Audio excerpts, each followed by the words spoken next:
Have you ever said something, and the moment the words left your mouth, you wished you could take them back? We've all been there. Sometimes it's not what we say that causes trouble, it's how we say it. In life, our words can build bridges, or they can burn them. They can open doors, or they can shut them. And the Bible gives us two powerful stories about this truth. One from 2 Kings 1:9 to 15, and another from Luke 16:1 to 9. Today, I want to speak to you about how to build good relationships, how to talk, when to talk, and how wisdom in our relationships can one day become our escape from trouble. The lesson from Elijah and the soldiers. In 2 Kings 1, the king of Israel, Ahaziah, had fallen sick. He sent messengers to inquire from Baal-zebub, a false god, and God was displeased. So he sent Elijah to confront them. When the king heard that Elijah had spoken against him, he sent a captain with 50 soldiers to bring Elijah down from the mountain. The first captain came with authority, arrogance, and pride. He said, "Man of God, the king says, 'Come down!'" Elijah answered, "If I am a man of God, let fire come down from heaven and consume you and your 50 men." And fire came down from heaven and consumed them. The king sent another captain. This one did the same. "Man of God, come down quickly." Again Elijah said, "If I am a man of God, let fire come down from heaven." And it happened again. But then the third captain came. He approached differently.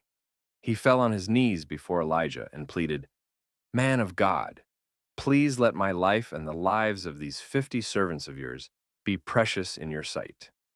And do you know what happened?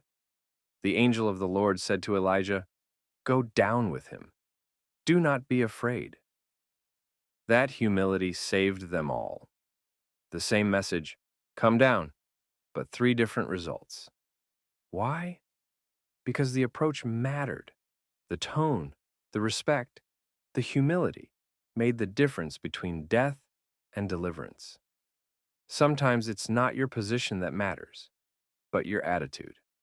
Sometimes it's not your authority, but your humility that wins the moment. How many times have we lost relationships, opportunities, or favor? Not because we were wrong, but because we were too proud to speak gently? The first two captains came with command. The third came with compassion. And only compassion opened the door to life. The lesson from the wise servant, Luke 16:1 to 9. Now, let's look at another story, the parable of the dishonest or wise steward. Jesus tells of a servant who managed his master's property. One day, the master found out that this servant was wasting his goods. He called him and said, "You can no longer be my manager. Give an account of your stewardship." The servant panicked. He said to himself, "What shall I do? My master is taking away my job. I'm not strong enough to dig, and I'm ashamed to beg." But then he got an idea. He called in his master's debtors one by one. He asked the first, "How much do you owe my master?" The man said, 100 measures of oil." He said, "Take your bill, sit down quickly, and make it 50." Then to another he said, "And how much do you owe?" The man said, 100 measures of wheat." He said, "Take your bill and make it 80." And when the master heard this, he surprisingly praised the servant, not for cheating, but for acting wisely. Jesus said, "The children of this world are in their generation wiser than the children of light." What was the lesson? The servant used wisdom to build relationships before he lost everything. He understood that when trouble comes, people will remember how you treated them. He didn't have money, he didn't have power, but he had connection, and that connection became his protection. Applying these lessons to our lives. My friends, both stories show us something very simple but very powerful. In life, success is not only about talent, but about relationships. Here are a few truths we can learn. 1. Know when to speak. Not every situation needs your voice. Sometimes, silence speaks louder than argument. The third captain knew when to speak and when to bow. Wisdom is not weakness, it's strength under control. 2. Know how to speak. You can say the right thing in the wrong way and lose everything. Gentle words can calm angry hearts. The Bible says in Proverbs 15:1 through 2, a gentle response deflects fury, but a harsh word makes tempers rise.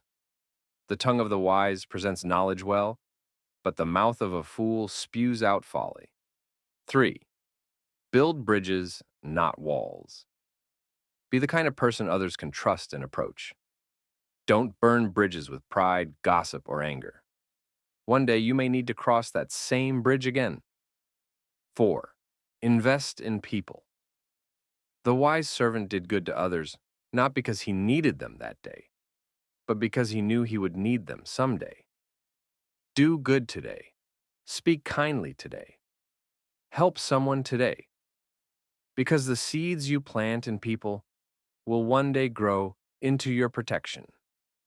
My brothers and sisters, life is full of mountains and valleys. Sometimes we stand like Elijah, strong and unshaken. Other times we are like the servant, facing loss and uncertainty. But in both moments, the key is relationship. The first two captains lost their lives because of pride. The third found mercy because of humility. The servant kept his safety because he valued people more than profit. So I leave you with this. When you speak, speak with love. When you lead, lead with humility. When you build, build with respect. Because when storms come, and they will come, your relationships will become your shelter. Let your words build bridges.